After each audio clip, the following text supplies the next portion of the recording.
બીજા મુદ્દાની વાત કરીએ તો વડોદરામાં મકરપુરા એસટી ડેપોને મનપા દ્વારા સીલ કરાતા અનેક સવાલ ઉભા થયા છે। મકરપુરા એસટી ડેપો પર લગભગ 1,09,00,000 રૂપિયાનો મિલકત વેરો બાકી બોલે છે। માટે વડોદરા મહાનગરપાલિકાએ કડક પગલું ભરી ડેપોને સીલ કરી દીધો છે। ટિકિટ વિન્ડો, સીસીટીવી રૂમ તેમજ અધિકારીઓની ચેમ્બર સીલ કરાઈ છે। જોકે મુસાફરોને મુશ્કેલી ન પડે તે માટે એન્ટ્રી અને એક્ઝિટ ગેટ પરથી બસોનું સંચાલન યથાવત રાખવામાં આવ્યું। મહત્વની વાત એ છે કે આ પહેલા પણ મનપાએ મકરપુરા એસટી ડેપોની સામે આવું જ પગલું ભર્યું હતું। આ સમગ્ર ઘટનાએ એક મોટો પ્રશ્ન પણ ઊભો કર્યો છે કે સરકારી વિભાગો જ જો કરોડો રૂપિયાનો વેરો બાકી રાખે તો જવાબદારી કોણ લેશે? હવે સવાલ એ ઊભો થાય છે કે તંત્ર સામે કડક કાર્યવાહી કરવાની વાત કરતી સિસ્ટમ પોતે જો વેરા ચૂકવણીમાં બેદરકારી રાખે તો સામાન્ય લોકો પાસેથી નિયમોનું પાલન કરવાની અપેક્ષા કેવી રીતે રાખી શકાય?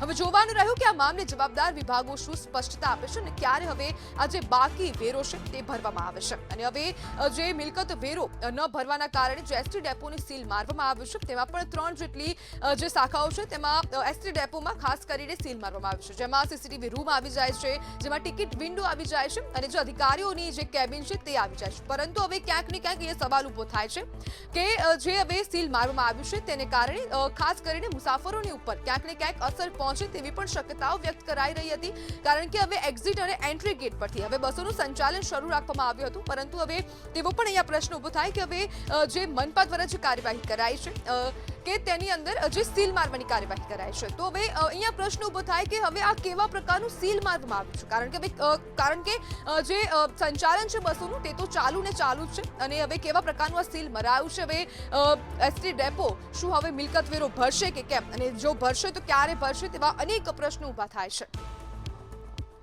અને આજ મુદ્દે આપણી સાથે ચર્ચા કરવા માટે assistant revenue municipal commissioner Suresh Tuvar જોડાઈ ગયા છે। સુરેશભાઈ, સરકારી વિભાગે વેરો નથી ભર્યો, કેટલી બેદરકારી?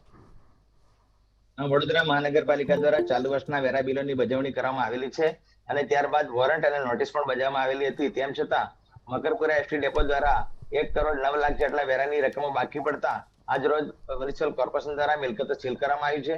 ડિવિઝન કંટ્રોલરની રિક્વેસ્ટના આધારે ઇન્ક્વાયરી ઓફિસ ખોલી રાખવામાં આવી છે અને ત્યારબાદ બાકીની કોમર્શિયલ ઓફિસો અને દુકાનો છે વગેરે અત્યારે હાલ પણ એનું સીલ મારવામાં આવેલું છે।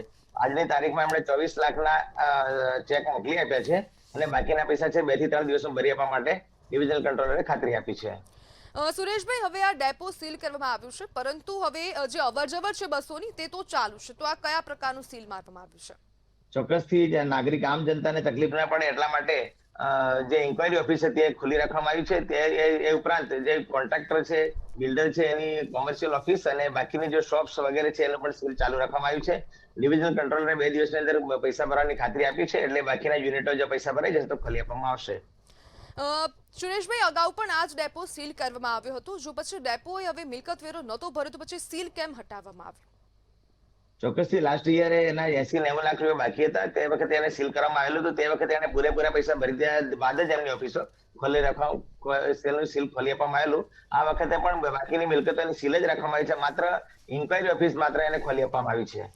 સુરેશભાઈ, હવે મનપા કાર્યવાહી કરે છે પરંતુ હવે અહીંયા સવાલ એવો પણ ઊભો થાય છે કે કેમ હવે મનપા જ્યાં સુધી મોટી રકમ ભેગી ન થાય ત્યાં સુધી કોઈ કાર્યવાહી નથી કરતી? ચોક્કસથી આ મિલકતો જે છે એ જે એસટી ટ્રાન્સપોર્ટ વિભાગ આમ જનતા અને મુસાફરો સાથે સંકળાયેલી ઓફિસ છે, એટલે એને પહેલા આપણે નોટિસ આપીએ છીએ, વોરંટ આપીએ છીએ અને તેમ છતાં પણ ના ભરે તો જ કડક એક્શન કાર્યવાહી કરીએ છીએ, જેથી આમ જનતા તકલીફ ન પડે। જેને ધ્યાનમાં રાખીને વડોદરા મહાનગરપાલિકા દ્વારા જે મુસાફરોની ઇન્ક્વાયરી માટે જે ઓફિસ છે એ માત્ર ખોલી રાખવામાં આવી છે, બાકીની ઓફિસો એની સીલ કરવામાં આવી છે। જી બિલકુલ સુરેશભાઈ, જોડાવા બદલ આપનો આભાર।